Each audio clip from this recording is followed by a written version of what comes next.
Shalom, salam sejahtera untuk kita semuanya. Bertemu kembali bersama dengan saya, Pendeta Daniel Siswanto. Kita akan belajar kembali dalam pelajaran Sekolah Sabat. Kita telah tiba di pelajaran yang ketujuh di triwulan yang kedua di tahun 2024 ini. Satu pelajaran yang sangat-sangat indah, sangat-sangat penting untuk mempersiapkan iman kita lebih kokoh lagi. Dengan judul, Termotivasi oleh Pengharapan. Namun sebelum kita mempelajari pelajaran ini secara utuh, mari kita tunduk kepala dan berdoa. Ya Tuhan Allah yang maha baik, Allah yang berbelas kasihan, kami berdoa agar kiranya Tuhan melalui kuasa Roh Kudus-Mu, Kau curahkan untuk masing-masing kami, sehingga kami boleh mengerti, memahami akan firman ini. Berkati seluruh pemirsa dimanapun mereka berada. Dalam nama Yesus kami berdoa. Amin. Termotivasi oleh pengharapan. Ayat inti terdapat di dalam Yesaya 25 ayat yang ke-9. Pada waktu itu orang akan berkata, sesungguhnya inilah Allah kita yang kita nanti-nantikan supaya kita diselamatkan. Inilah Tuhan yang kita nanti-nantikan. Marilah kita bersorak-sorak dan bersukacita oleh karena keselamatan yang diadakannya.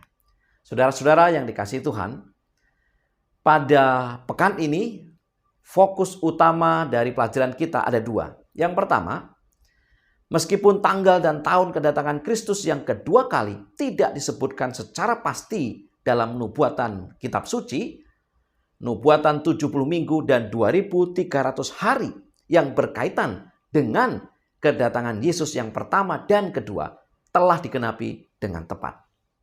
Yang kedua, umat Advent dipanggil oleh Tuhan untuk memberitakan kepada dunia tentang penggenapan nubuatan terpanjang dalam kitab suci. Bagaimana pelajaran ini selengkapnya? Di pelajaran hari Minggu dengan judul Janji Kedatangannya Kembali.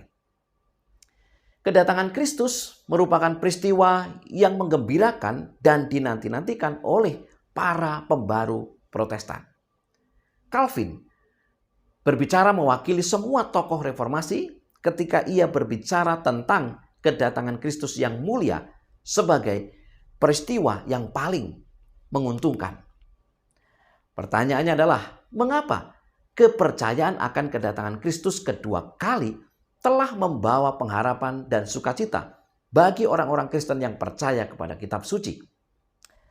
Kita bisa menemukan itu dalam Yohanes 14 ayat 1 sampai dengan 3, 1 Tesalonika 4 ayat 13 sampai dengan 18, dan Titus 2 ayat 11 sampai dengan 14. Ada beberapa poin yang penting yang bisa kita jadikan dasar kenapa kita perlu percaya kepada kedatangan Kristus. Yang pertama, karena hal ini mengarah ke depan kepada akhir dari penyakit, penderitaan, dan kematian.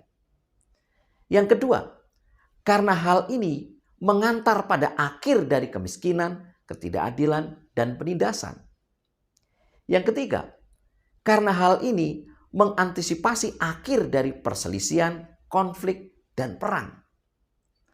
Dan yang keempat, karena hal ini meramalkan dunia masa depan yang penuh kedamaian, kebahagiaan, dan persekutuan yang kekal dengan Kristus, dan orang-orang yang telah ditebus dari segala zaman untuk selama-lamanya. Luar biasa. Kita perlu percaya akan kedatangan Kristus. Ellen G. White dalam buku Kemenangan Akhir halaman 257 menekankan, kedatangan Tuhan telah menjadi pengharapan pengikut-pengikutnya yang benar sepanjang zaman. Janji perpisahan juru selamat di Bukit Zaitun bahwa dia akan datang kembali menerangi hari depan murid-muridnya, memenuhi hati mereka dengan sukacita dan pengharapan yang tidak bisa dihilangkan oleh kedukaan atau diredupkan oleh pencobaan. Di tengah-tengah penderitaan dan penganiayaan, kembalinya Allah dan Juru Selamat kita, Yesus Kristus, adalah pengharapan yang berbahagia. Selanjutnya, pada waktu orang-orang Kristen Tesalonika dipenuhi duka cita, sementara mereka menguburkan kekasih-kekasih mereka yang telah berharap tetap hidup untuk menyaksikan kedatangan Tuhan, Rasul Paulus guru mereka, menunjukkan mereka kepada kebangkitan yang terjadi pada waktu juru selamat datang. Kemudian yang mati di dalam Kristus akan bangkit dan bersama-sama dengan mereka yang masih hidup menyongsong Tuhan di angkasa. Karena itu, katanya, hiburkanlah seorang akan yang lain dengan perkataan-perkataan ini. 1 Tesalonika 4 ayat 16 sampai dengan 18. Di pelajaran hari Senin dengan judul mengantisipasi waktu. Apa hal-hal yang penting berkaitan dengan waktu ini? Yang pertama, setelah masa reformasi, pemahaman tentang kedatangan Yesus mengalami perubahan. Para pengkhotbah populer abad ke-19 mengajarkan bahwa Kristus akan datang untuk mendirikan kerajaannya di bumi dan akan mengantarkan kedamaian selama 1000 tahun. Hal ini menyebabkan kelesuan rohani dan komitmen yang apatis terhadap nilai-nilai rohani. Yang kedua, Alkitab menjelaskan bahwa kedatangan Yesus yang kedua kali akan dapat dilihat oleh semua mata. Setiap manusia di bumi akan melihat kemuliaannya. Kita tidak perlu tertipu. Kitab suci telah menjelaskan peristiwa-peristiwa seputar kedatangannya kembali dengan sangat jelas. Kisah Para Rasul 1 ayat 9 sampai dengan 11, Wahyu 1 ayat 7, dan Matius 24 ayat 27, ayat 30, dan ayat 31. Yang ketiga, Ellen G. White dalam buku Kemenangan Akhir halaman 255 memberikan penekanan. Salah satu kebenaran yang paling menggembirakan dan paling mulia yang dinyatakan di dalam kitab suci ialah kedatangan Kristus yang kedua kali untuk menyempurnakan pekerjaan besar penyelamatan. Bagi umat musafir, Allah yang sudah lama tinggal sementara di daerah bayang-bayang maut telah diberikan suatu pengharapan yang berharga yang mendatangkan sukacita, yaitu janji kedatangannya kembali yang menjadi kebangkitan dan hidup untuk membawa pulang umat-umatnya yang terbuang. Kemudian ditambahkan dan ditekankan oleh hamba Tuhan Ellen G. White, doktrin mengenai kedatangannya yang kedua kali adalah inti dari kitab suci yang suci itu. Sejak pasangan yang pertama melangkah meninggalkan Taman Eden, anak-anak yang beriman telah menunggu kedatangan yang dijanjikan untuk menghancurkan kuasa yang merusak itu dan untuk membawa mereka kembali ke Taman Eden yang telah hilang. Yang keempat, seorang pemimpin Advent mula-mula, Luther Warren, biasa memberitahu orang-orang muda, satu-satunya cara untuk siap menyambut kedatangan Kristus adalah dengan bersiap-siap dan tetap siap. Ini adalah sebuah panggilan untuk hidup saleh. Masing-masing kita harus memeriksa hati dan mengevaluasi kehidupan rohaninya. Tidak ada sikap netral dalam terang kemuliaan kedatangan Kristus. Di pelajaran hari Selasa dengan judul William Miller dan Kitab Suci. Apa yang mau ditekankan dan peristiwa apa, bahkan poin-poin penting apa terhadap tokoh William Miller ini dan hubungannya dengan kitab suci. Ya. Yang pertama, ketika Miller mempelajari kitab suci, ia menemukan Kristus yang mengasihinya lebih dari yang dapat ia bayangkan. Dengan kitab suci, pena, dan buku catatannya, ia mulai membaca kitab Kejadian dan membaca tidak lebih cepat dari kemampuannya untuk memahami ayat-ayat yang sedang dibacanya. Yang kedua, dengan membandingkan kitab suci dengan kitab suci, ia membiarkan kitab suci menjelaskan dirinya sendiri. Roh Kudus membuka firman Allah bagi pemahamannya. Yesaya 28 ayat 9 sampai dengan 10, Amsal 8 ayat 8 dan 9, Yohanes 16 ayat 13, dan 2 Petrus 1 ayat 19 sampai dengan 21. Yang ketiga, ia mempelajari nubuatan dengan ketekunan yang sama dalam mempelajari kitab suci, seperti halnya dengan bagian-bagian kitab suci lainnya yang ia pelajari.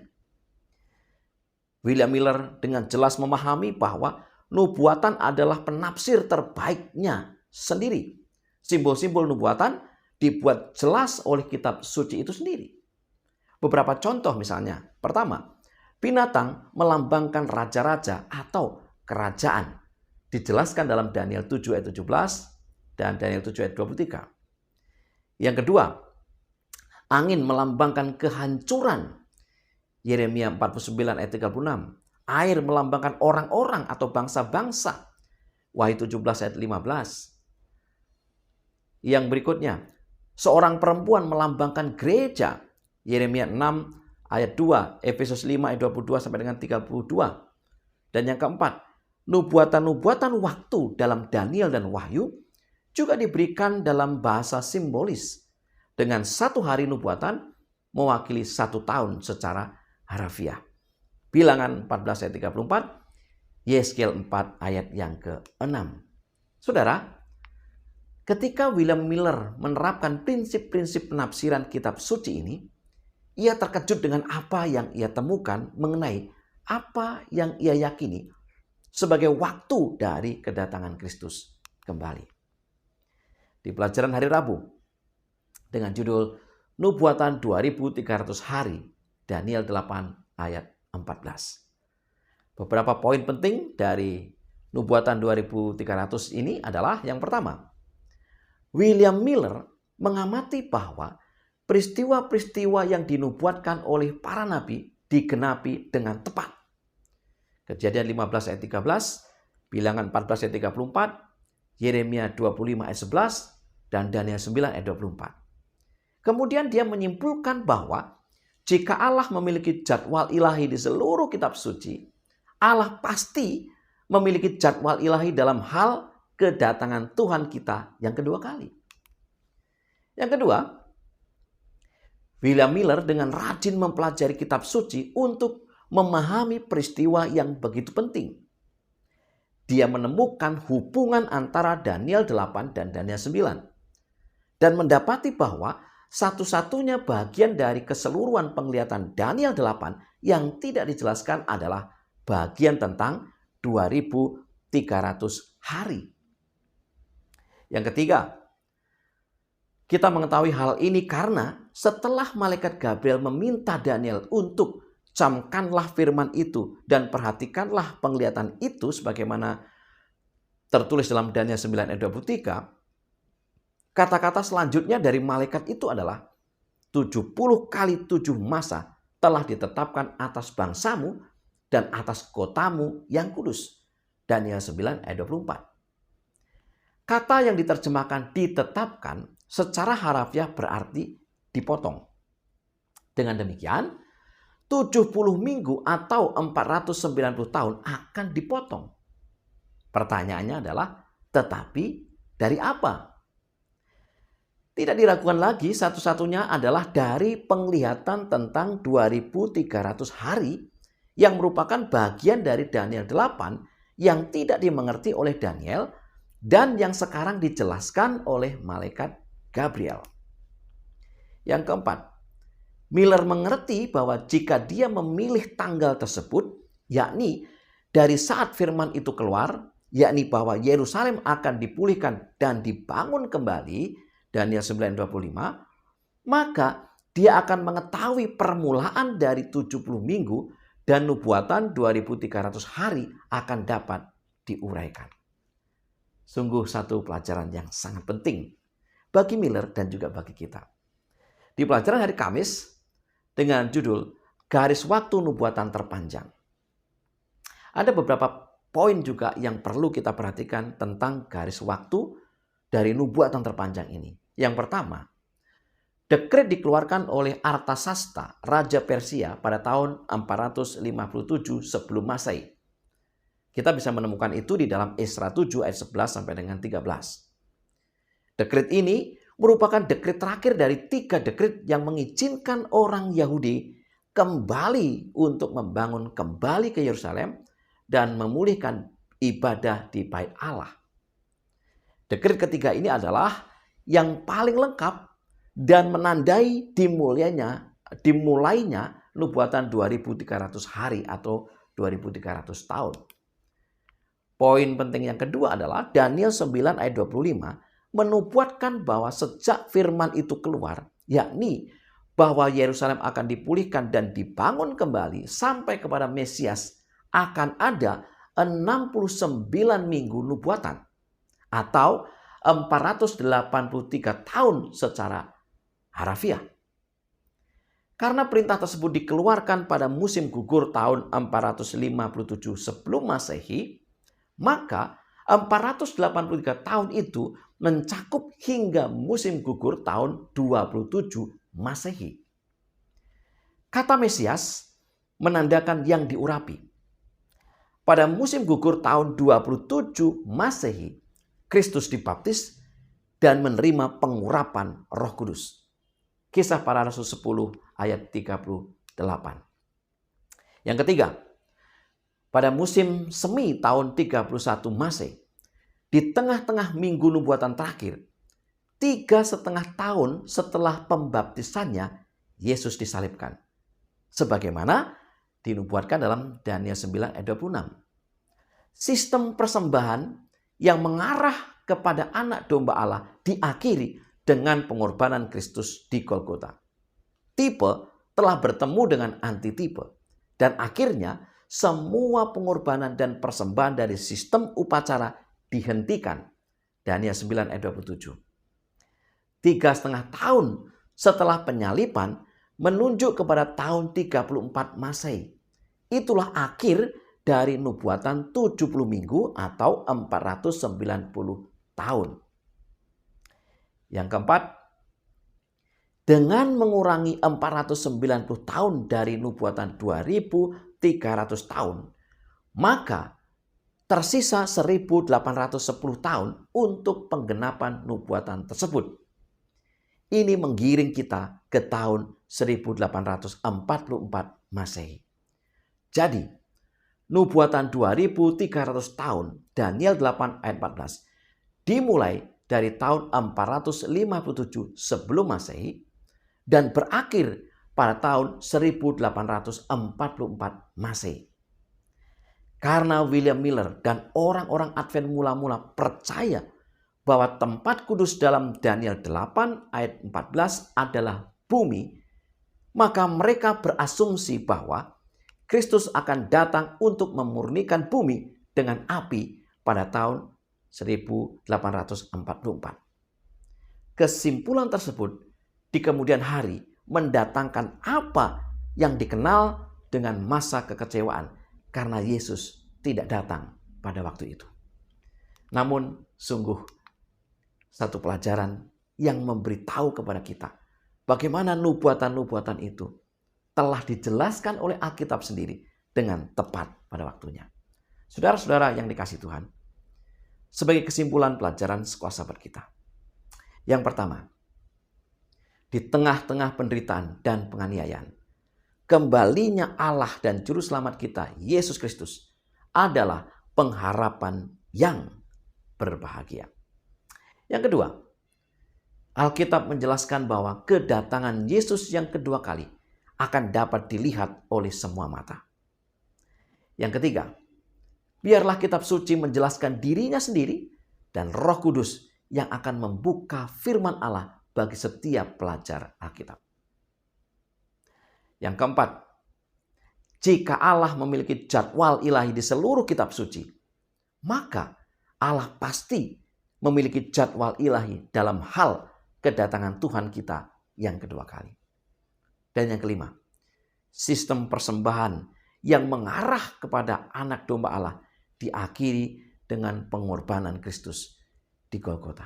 Saudara-saudara yang dikasihi Tuhan, pelajaran yang sangat detail dan telah ditentukan di Alkitab, digenapi juga melalui cerita atau kisah-kisah di dalam Alkitab.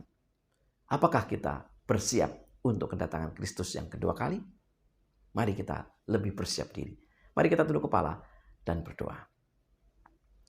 Tuhan yang penuh kasih, kembali kami memohon agar kuasa Roh Kudus Tuhan Engkau curahkan kepada kami, kepada seluruh pemirsa yang menyaksikan ini. Agar kiranya dengan hikmat surgawi kami boleh memahami, mengerti akan firman ini. Sekali lagi Tuhan, urapi kami, berikan roh hikmat-Mu, dan biarlah pelajaran ini akan menggugah kami, kesetiaan kami, keteguhan iman kami kepada Tuhan. Terima kasih untuk pelajaran yang begitu indah. Dalam nama Yesus kami berdoa. Amin. Saudara-saudara yang kasih Tuhan, mari kita akan terus menyelidiki, mempelajari dengan lebih sungguh-sungguh, dengan lebih bersemangat pelajaran-pelajaran firman Tuhan melalui sekolah sahabat kita. Semoga Tuhan akan menolong kita. Sampai ketemu akan pelajaran berikutnya. Selamat sahabat dan Tuhan memberkati.